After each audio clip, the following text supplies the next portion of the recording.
Craig, what do we know from that 5 o'clock advisory? So we know that it's still upper end category 3, which was expected because the center has been very close to the coast there, but is now starting to move northwest-ish, and I'll show you that in a second. 125-mile-an-hour winds. Now, the important thing about this is 130 is category 4, so it needs to increase in intensity by 5 miles an hour, and it'll be back to category 4. For a lot of people that are impressed by the category, we're very, very high-end, upper-end category 3.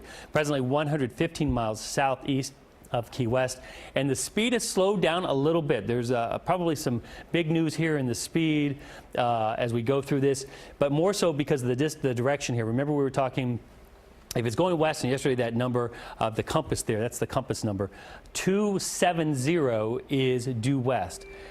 Then we saw some advisories, some updates with 280, so we weren't going due west anymore, a little north, so not going this way, but kind of going a little bit like that way. And now, and then the last position was 285, now 295. So these numbers are getting bigger more quickly, meaning that this turn, I'll stand this way and do it, so this turn going this way is now increasing like that, so that it's facing more like that. So this is all expected. There are no surprises here. If there are any things here that I see that look concerning outside of what we're already concerned about, I'll be sure to let you know. Here in the graphic is the wind fields. So this red area here, that is the hurricane force winds. This orange area here, that's the hurricane force wind gusts. The red area does a lot of damage. The core does destruction, but the red area does a lot of damage. The winds here over 75 miles an hour. Lots of trees come down. Homes are damaged. This red area does a lot of damage. The core, though, that's where there's the destruction, and it's about 45 to 50 miles wide underneath, inside that red area. We don't plot the core. This orange area here, those are the hurricane force gusts. These are the power outages.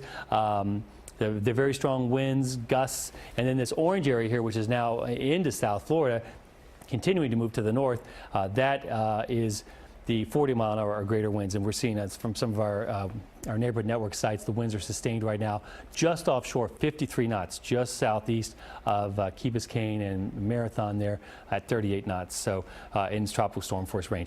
All right, so let's go forward into time here. Here is the timestamp up here. That's what you can keep an eye on as we go forward, as the storm moves to the north. And we're stopping here at 2 a.m. So 2 a.m. the hurricane force winds are into the middle and lower Keys. It is really, really windy and gusting in Key Largo. The storm surge is coming in now. It's coming in. The waves are coming in. And each time a wave comes in, another wave comes in on top of that, higher. And the track forecast has shifted just a little bit west toward Key West for the core. Now remember, it's the core that you want to avoid, and unfortunately the track position change here is a little bit closer to Key West. But this whole area out here through Marathon, the Middle Keys, on up towards Key Largo, still really, really howling now by Sunday at 2 a.m. Here in South Florida, Miami-Dade, the gusts are increasing. The wind is steadily blowing higher and higher. And in Broward, the winds are blowing pretty good, certainly stronger than they're blowing right now. All right, next timestamp here. We're now to 7 a.m. That looks like the closest point of impact, possible landfall there at Key West of a strong Category 4 hurricane. And because this water is very warm in this area, it has all the making of being in a strengthening phase. And sometimes when hurricanes are in their strengthening phase, the winds that are coming together into the storm are very close to the surface. I've seen that in some storms where the strengthening phase of the storm really has a lot of wind near the surface, strong wind near the surface. So Category 4, remember, 130 to 155 mile an hour winds. There's the cone. It's very, very tiny now because we're starting points there, and the cone, of course, spreads out. So it probably won't wobble or won't move too much. But here's the thing. Okay, Ed Rappaport's ready for me.